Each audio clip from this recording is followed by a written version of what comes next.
अगर आप लोगों को मेरी वीडियोस अच्छी लगें तो इस लाल सब्सक्राइब के बटन को दबा दें और साथ ही इस बेल के आइकन को भी प्रेस कर दें ताकि मेरी आने वाली हर नई वीडियो का नोटिफिकेशन आप लोगों को मिलता रहे। बिस्मिल्लाहिर्रहमानिर्रहीम, अस्सलाम वालेकुम। आज मैं आप लोगों के लिए एक्सरसाइज 9.1 का क्वेश्चन नंबर 10 सॉल्व करूंगी। तो चलिए वीडियो को स्टार्ट करते हैं। सवाल है आपके पास, find the fourth proportional to. ठीक है, आपने जो है क्वेश्चन में फोर्थ प्रोपोर्शनल फाइंड करना है। देखें, सवाल को सॉल्व करने से पहले यहाँ पे एक डेफिनेशन मैंने आप लोगों के लिए लिख के रखी हुई है, थोड़ा सा हम उसे देख लेते हैं ताकि हमें समझ में आ जाए कि हमें बेसिकली सवाल में जो है क्या चीज़ यहाँ पे फाइंड करनी है। तो डेफिनेशन है आपके पास प्रोपोर्शन की। ठीक है, प्रोपोर्शन क्या है? It is the equality of two ratios. For example, A ratio B is equal to C ratio D is a proportion.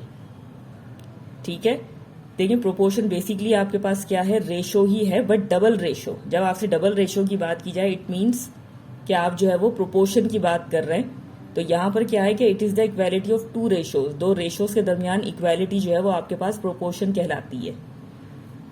And A B C D are called proportionals. ठीक है, जो question में आपकी requirement थी कि आपने जो है फोर्थ प्रोपोर्शनल फाइंड करना था, तो अब आपको समझ में आ गया होगा कि हमें बेसिकली जो है वो फोर्थ प्रोपोर्शनल जो फाइंड करना है तो वो चीज क्या है। अब देखें, दो रेशोज आपके पास हैं, A ratio B and C ratio D। ठीक है, ये दो रेशोज हो गए आपके पास, और ये जो टर्म्स या क्वांटिटीज हैं आपके पास, ये प्रोपोर्शनल्स कहलाती हैं।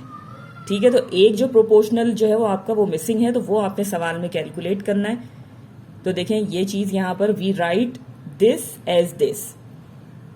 ठीक है, ये जो आपको ये फॉर्म नजर आ रही है यहाँ पे, यही जो प्रोपोर्शन के अंदर आपको लिखा हुआ नजर आ रहा है, तो आप इसे कैसे लिखते हैं? इस तरीके से। ठीक है, ये ऐसे भी लिखा जाता है, A रेशो B, और ये आपको जो है वो डबल रेशो का यहाँ पे साइन नजर आ रहा है, C रेशो D। ये चीज क्या है? Are used to denote equal ratios. ठीक है, आप इक्वल रेशो को इससे भी जाहिर कर सकते हैं। जैसे आपने इन रेशोज के दरमियान इक्वल का साइन लगा दिया, अगर इक्वल का साइन नहीं लगा हुआ और इस तरीके से जो है वो डबल रेशो बीच में शो कर रहा है, तो उसका भी मतलब यही है। ठीक है, कि ये रेशोज जो है वो इक्वल हैं। और A एंड D क्या है? ये एक्सट्रीम्स कहलाते हैं, और B एंड C क्या कहलाएगा? मीन्स। ठीक है, तो ये चीज आपने जहन में रखनी है। और दूसरा ये देखिए, यहां पर ये आपने दो रेशोज के दरमियान ये इक्वालिटी बीच में लिख दी। ठीक है, यानी कि ये प्रोपोर्शन में है। उसके बाद आपने इनको फ्रैक्शन फॉर्म में लिख दिया। ठीक है, जैसे आपको याद होगा, इससे पहले मैंने आपको जो वर्ड प्रॉब्लम सॉल्व करवाए। ठीक है, कि अगर इस तरीके से रेशो में लिखा हुआ है तो आप इसको जो है वो फ्रैक्शन फॉर्म में जब कन्वर्ट करते हैं तो किस तरीके से ये आ जाएगा? A अपॉन B, या आ गया C अपॉन D। उसके बाद जब आप इनको क्रॉस मल्टीप्लाई करेंगे तो क्रॉस मल्टीप्लाई करने पर आपके पास क्या आ जाएगा? ये आ गया आपके पास AD is equal to BC। And ये चीज आपके पास क्या कहलाती है? Product of extremes is equal to product of means. ठीक है, जैसे मैंने आपको यहां पे बताया, देखें AD, A एंड D क्या है? एक्सट्रीम्स। ठीक है, इसी तरीके से B एंड C क्या है? मीन्स। तो ये किन चीज का प्रोडक्ट हो गया, किन चीज का मीन हो गया? ठीक है, AD एंड BC। ठीक है, अगर आपके पास product of extreme is equal to product of means की बात की जाए तो ये यही चीज है। और कहां से आ रही है वो भी देखिए, मैंने आपको बता दिया। ठीक है, तो अब सवाल की तरफ चलते हैं।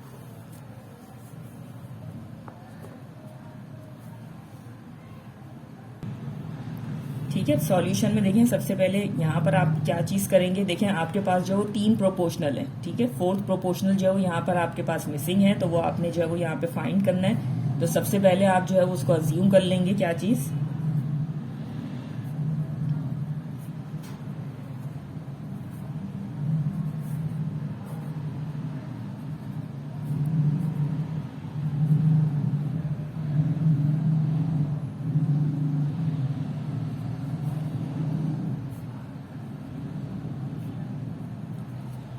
Late x be the required fourth proportional. ठीक है, आपने जो है वो यहाँ पे सपोज कर लिया कि x जो है वो फोर्थ प्रोपोर्शनल है। अब आपने x की वैल्यू यहाँ पे फाइंड करनी है, तो किस तरीके से करेंगे? देखें, सबसे पहले जो है वो आप इनको इस तरीके से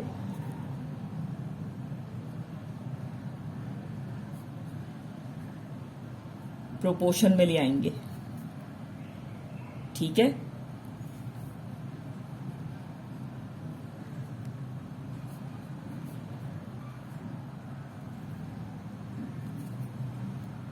ठीक है, बीच में आपने इस तरीके से इज इक्वल टू का साइन लगा दिया, कोई इश्यू नहीं है, ठीक है, क्योंकि ये दोनों चीजें जो है वो एक तरीके से एक ही हैं, जैसे कि हमने डेफिनेशन से अभी देखा है। ठीक है, अब जैसे मैंने आपको सवाल सॉल्व कराए आप इसको बिल्कुल इसी तरीके से सॉल्व कर सकते हैं।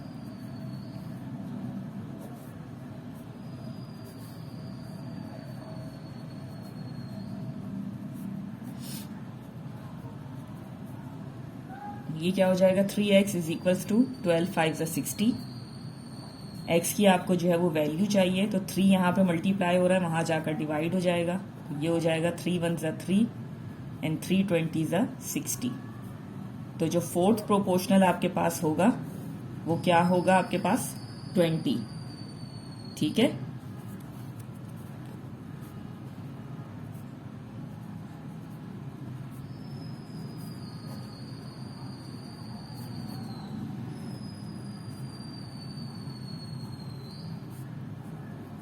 So the required fourth proportional is 20। ठीक है, नेक्स्ट है आपके पास सेकेंड पार्ट।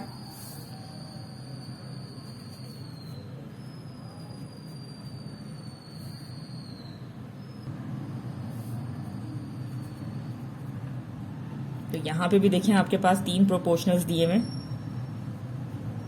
तो x जो है वो हम इसको फोर्थ प्रोपोर्शनल अज्यूम करते हुए यहां पे भी वही चीज लिखेंगे, late x be the required fourth proportional।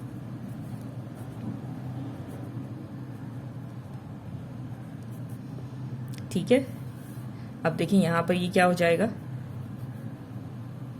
आप इसे प्रोपोर्शन में लिख देंगे।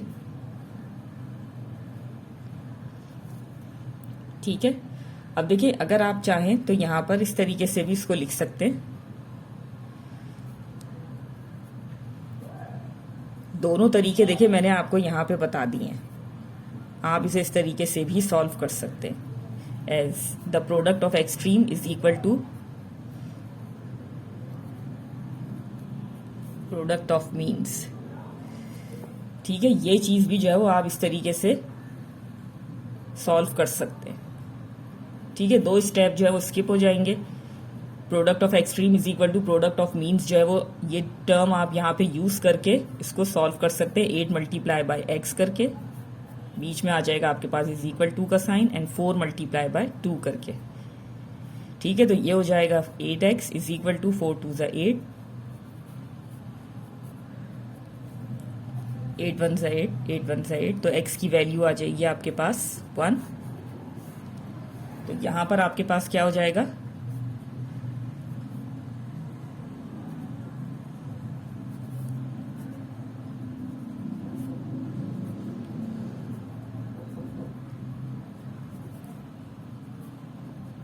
So the required fourth proportional is 1।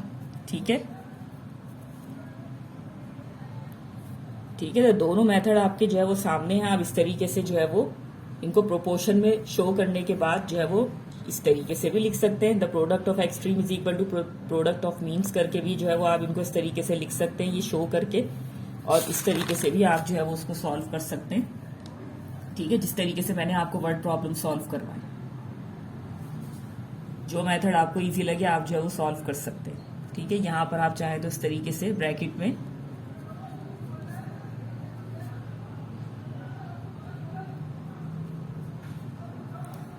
ये भी साइड पे इस तरीके से लिख सकते हैं। ठीक है, तो चलिए यहीं पे मैं अपनी वीडियो को एंड करना चाहूंगी, इसी उम्मीद के साथ कि जो भी मैंने आपको एक्सप्लेन किया बहुत अच्छे से आपकी समझ में आ गया होगा। अगर वीडियो अच्छी लगे तो लाइक एंड शेयर जरूर कीजिएगा। मिलते हैं फिर आप लोगों से अगली वीडियो में, तब तक के लिए अल्लाह हाफिज़।